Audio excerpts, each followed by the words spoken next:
Look at my work area. It's just becoming a mess. Just a mess. You know, you don't want it to be a mess.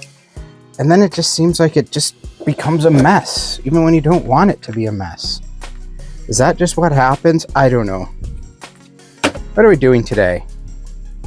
Today, we're going to continue the trend of taking a perfectly good working game and breaking it. If only it were that easy. No, what are we really doing? Well, we're kind of doing that, although perfectly good working and false advertisement. It just, I guess, depends on what you want to say. So here's this game. It's called Speech Breaker. You know, I collect board games. Have a board game group. We get together, write your typical nerd stuff. Found this at the local Goodwill. It's a thrift store. It's supposed to go to help poor people. You don't know, who knows. But it was 50 cents. So I'm like, hey, even if it doesn't work, maybe it's an electronic I can fix, and we'll see what happens, and let's just take a peek. What this is supposed to do is, this is a microphone that is connected to a pair of headphones. And this part works, and you are supposed to speak into it, and you're supposed to be presenting a story over, like, the news presenter, and people are supposed to know, like, what the story is. Okay, fine. But the way that this is advertised is the speaker wears these headphones, and this is supposed to mess up their speech when you're just going on and rambling like a news person. What it says it's supposed to do is, as you're speaking, there's supposed to be a delay, and then you're supposed to hear yourself. So it's supposed to be like a second or two delay that just starts to trip you up. That would be cool if it did that.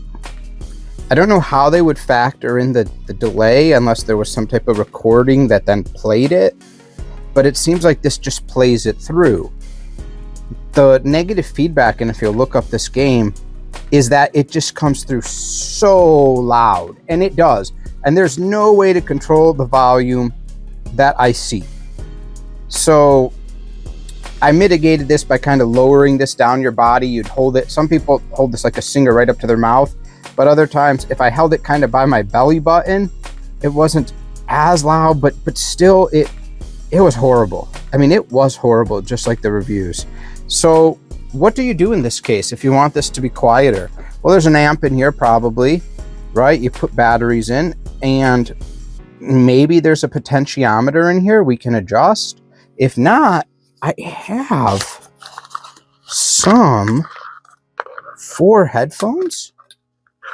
Right? Because I've had headphones in the past where I wanted an inline volume control, and you just, right, this goes in on itself, but essentially this is just a potentiometer here that you can adjust.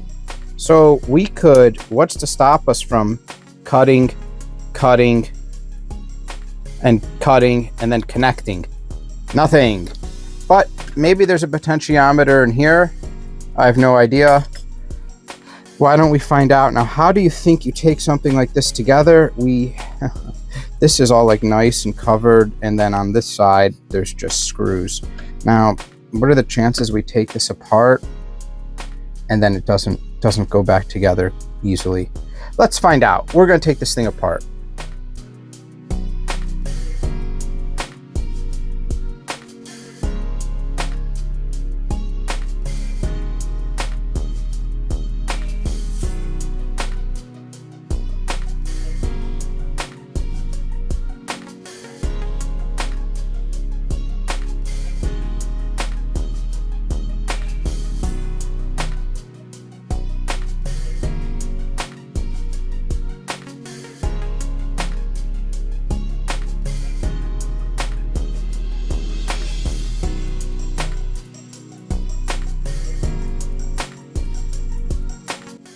All right, so it couldn't be a more basic setup, and as we suspected, no potentiometer. We have some through-hole capacitors on the other side. It's your typical circuit board, and actually I would pop this out because this comes out, but it hard goes to an LED that's in here.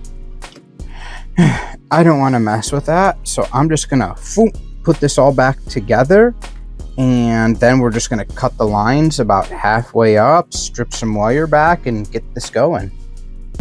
All right, so we've put this back together. We're just gonna cut these cords, and we'll go from there.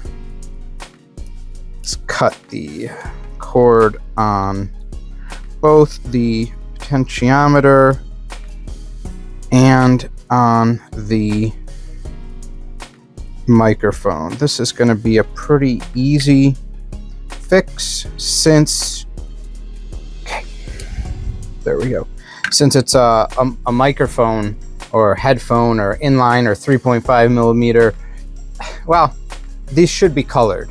We're gonna find out. Let's go with 16, 17. We'll give ourselves a little bit of slack too. Let's try 18. Dink, little cuts. Then I'm gonna release a little bit and then grab. Yeah, sweet. All right, perfect. Oh wow, okay, only 2 lines. Blue and our copper connection, that's fine. The potential, it's not true stereo, that's okay. It's split audio, 1 line. We don't care. For this, we don't really care. Same thing, cut, grab, pull, yes. Cut. So that means everything's just touching in here, huh? Well, that's fine. It's gonna mean it's gonna be easier for us to do what we need to do. And I'll show you guys what I mean. Cut, grab, pull. Yep, 3 lines, I figured as much. Cut, grab, and pull.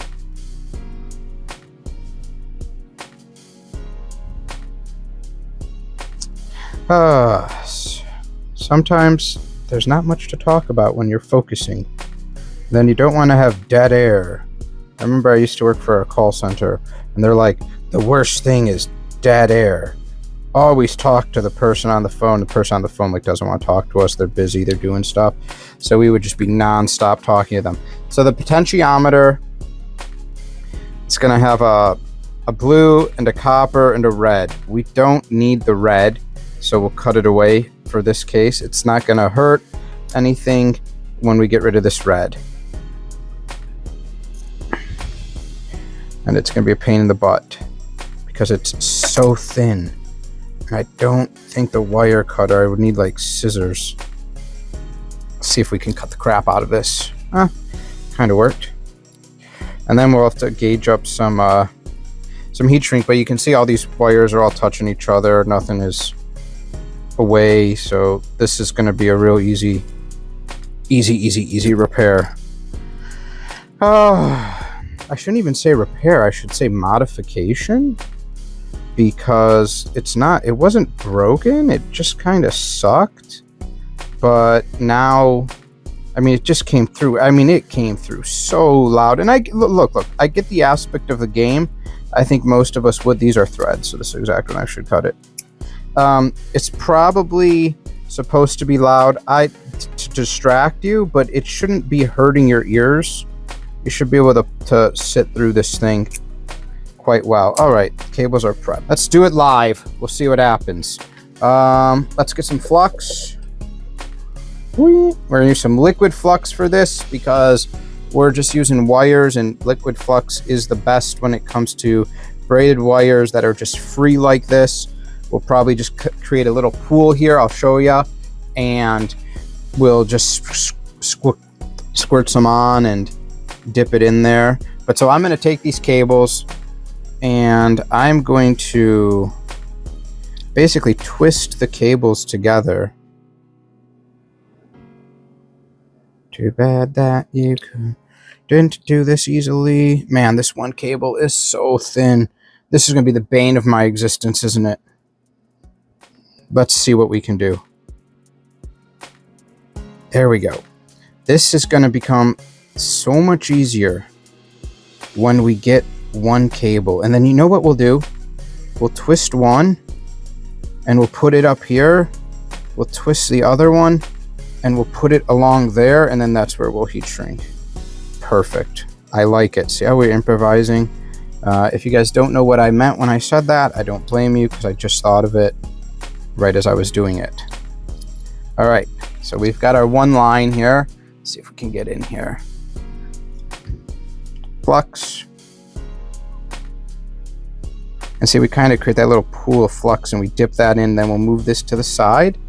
And let's get my strand of solder and my iron.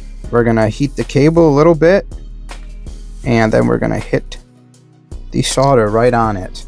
It would help if we were in frame, because don't worry guys, I'm a professional.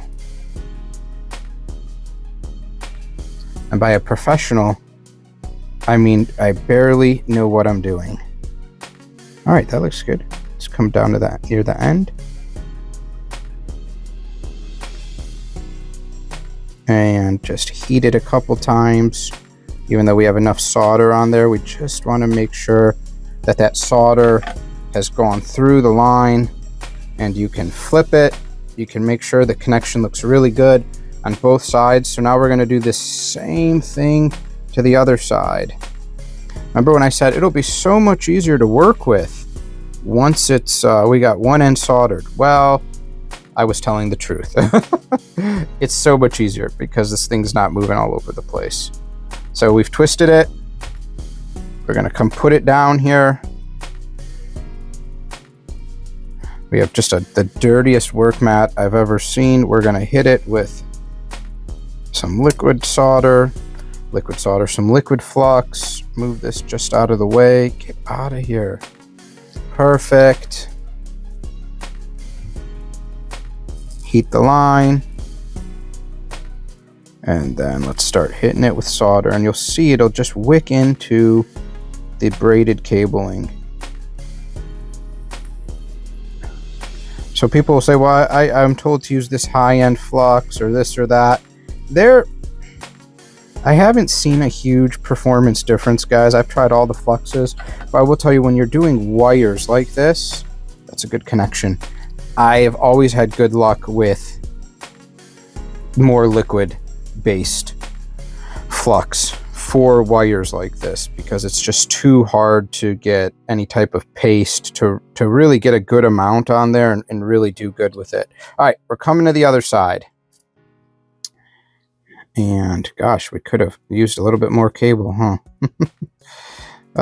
Okay, remember this is our first one and everything is so small.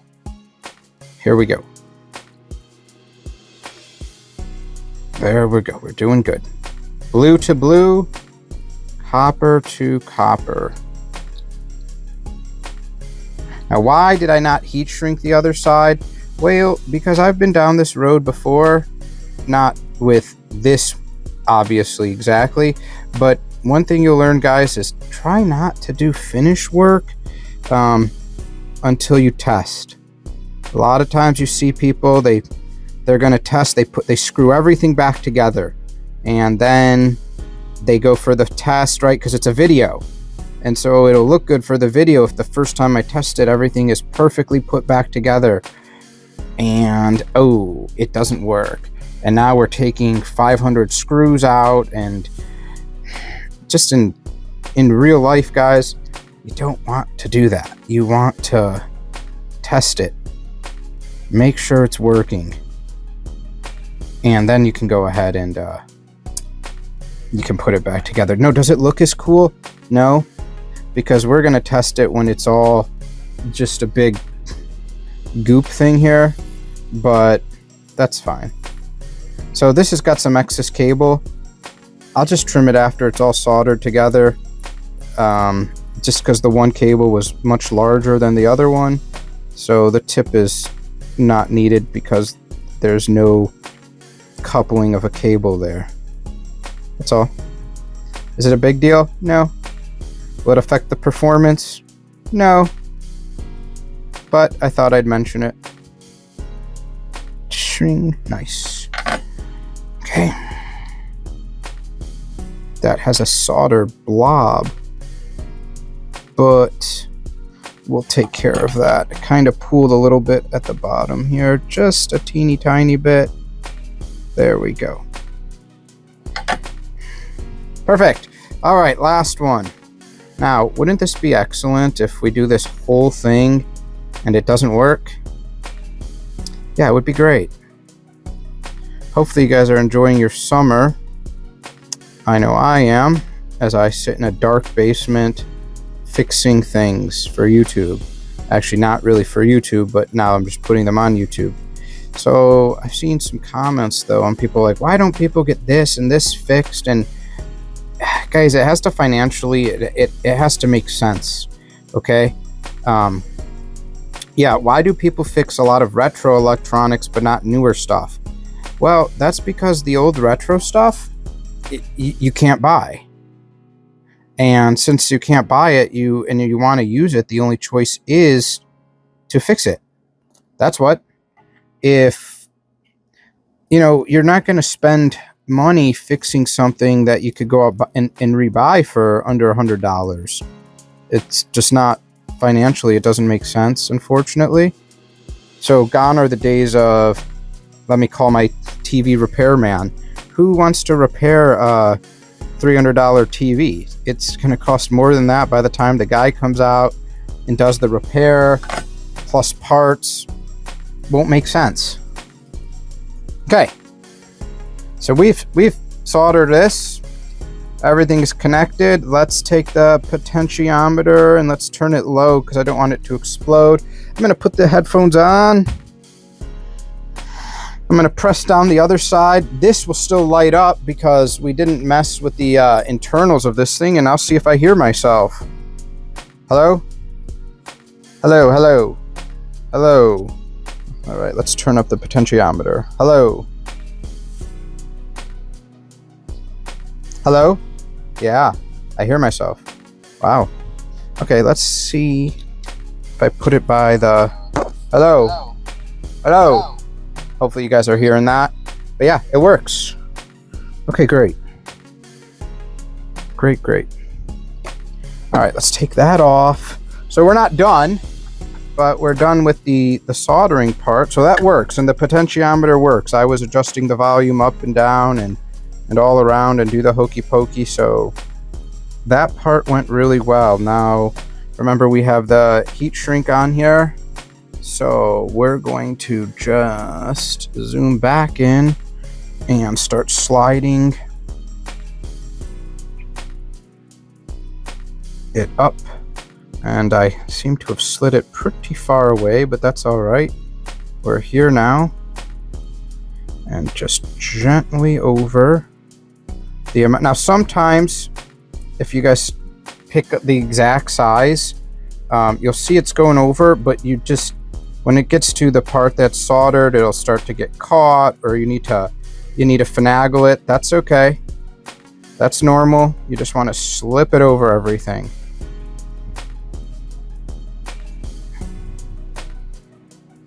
It's like magic. Now you see the soldering. There's a little bit of it left. There's just the tip of it right there.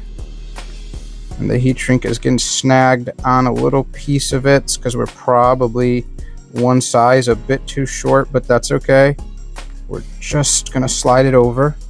And through the magic of time, that heat shrink has slid over everything.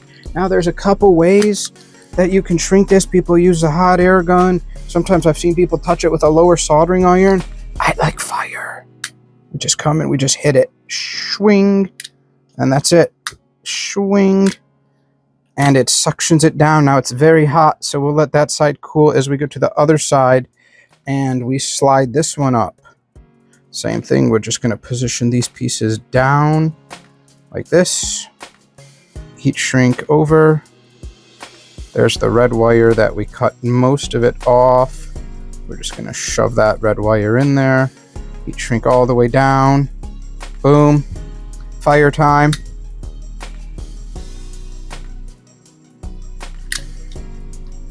There we go. We've successfully modified this game, and we've shrunken that on, and it's hot, but look at that. So now when you're, depending on who's speaking, you can come and just do a couple tests and adjust the potentiometer and not get destroyed anymore. I like it. Now, we don't keep batteries in things because we don't want them to rot. Look at how nice, a little lock washer on this. Just enough to be dangerous. Well, we've done it, everyone. We've taken our speech breaker and we've added microphone volume control. If that's not quality, I don't know what is. Expensive? You bet it is. Not really. All right. Take care, guys. There's another repair done.